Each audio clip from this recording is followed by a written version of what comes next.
Welcome to Letters to Rising Leaders.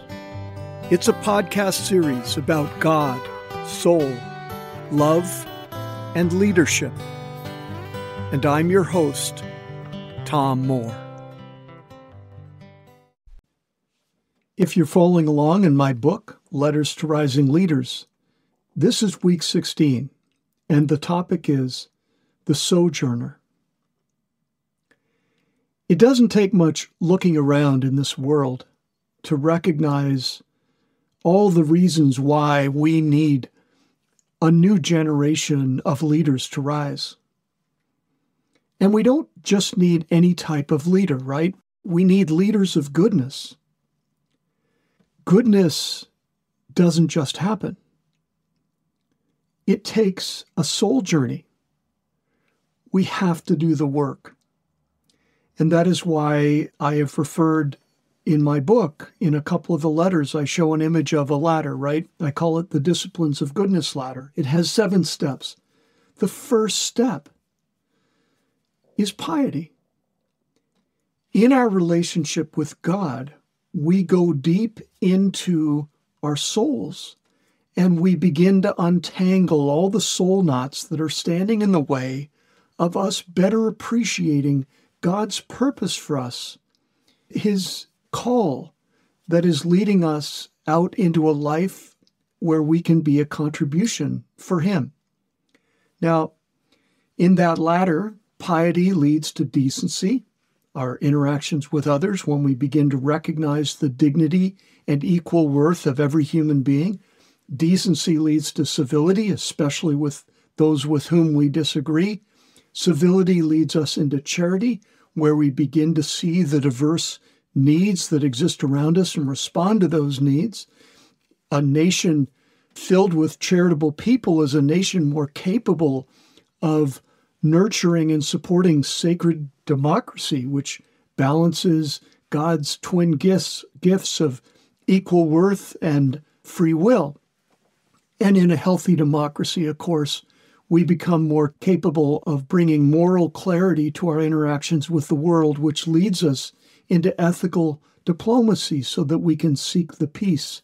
And then on from there, where by our appreciation and understanding of our connectedness to the whole world and our love of future generations, we begin to become supportive of planet sustainability. Leaders of goodness are needed at every step of that ladder. And in our formation of piety, we have to seek God in the midst of the experiences of our lives. And we sometimes get to the point where we need to go on a sojourn when there's been some shock to the system. You know, when something has happened that has turned our orderly life upside down. Maybe it is that our dreams have been shattered, or we've been hurt by someone we love, or we're questioning our core beliefs, or we've lost someone that we love. At those times, we need the opportunity to get away, to be alone, to sort things out with God by our side. In my life, I've gone on a number of sojourns.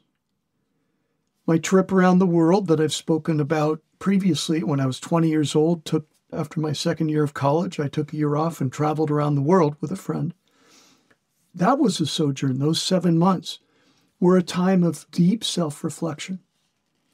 So too, that canoe trip that I think I spoke about in one of my episodes with friends, 5-day canoe trip in Algonquin Park in Canada, and falling into the beauty of my natural surroundings, the paddle in the lake, especially that evening when it was just so quiet. And we came back to the outfitter's cabin at the end of 5 days, and I just felt this deep internal connectedness with God.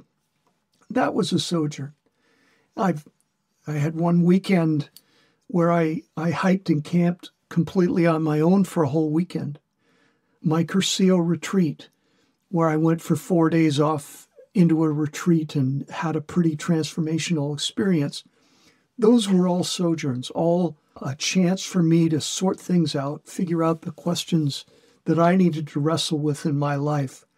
Questions like, instead of who I am, whose I am. And, the question of why did this happen turning into where are you leading me, Lord?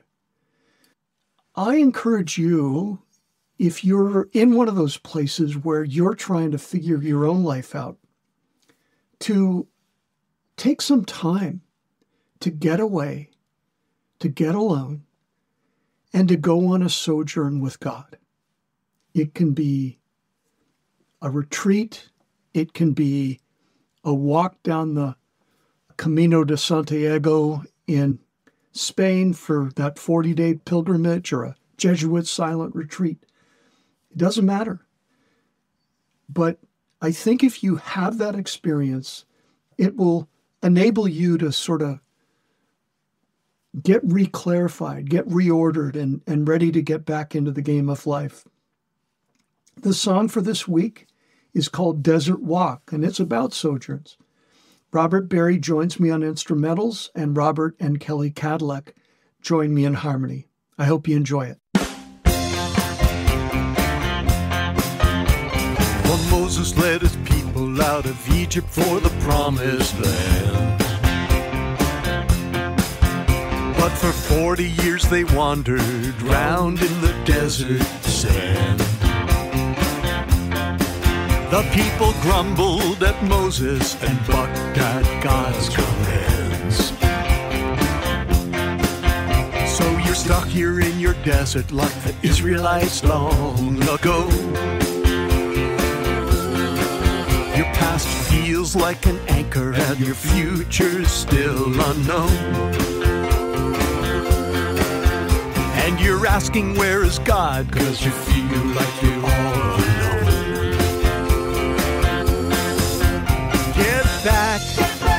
Get back to the promised land. Get back to the promised land. It's here, it's right here where you stand. It's right here where you stand. Just turn to Jesus, take him by the hand.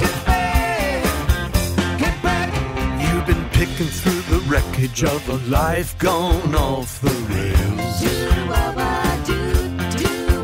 What to keep, what to pitch, as you ponder what it means to fail. And all the while it feels like you're stuck in the county jail. Get back to the promised land. It's here, it's right here where you stand. Just turn to Jesus, take him by the hand. Get back. In the distance there's a rainbow forming in the sky, shining out forgiveness and love from sweet by and by. Let it knock down the wall of your heart you've built so high.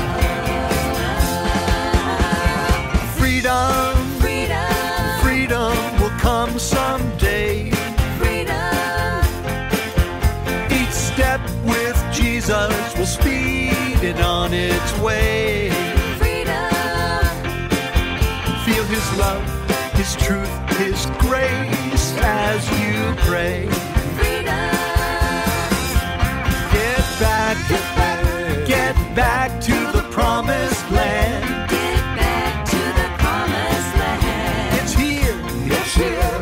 It's right here where you stand. It's right here where you stand. Just turn to Jesus, take him by the hand. Get back. Just turn to Jesus, take him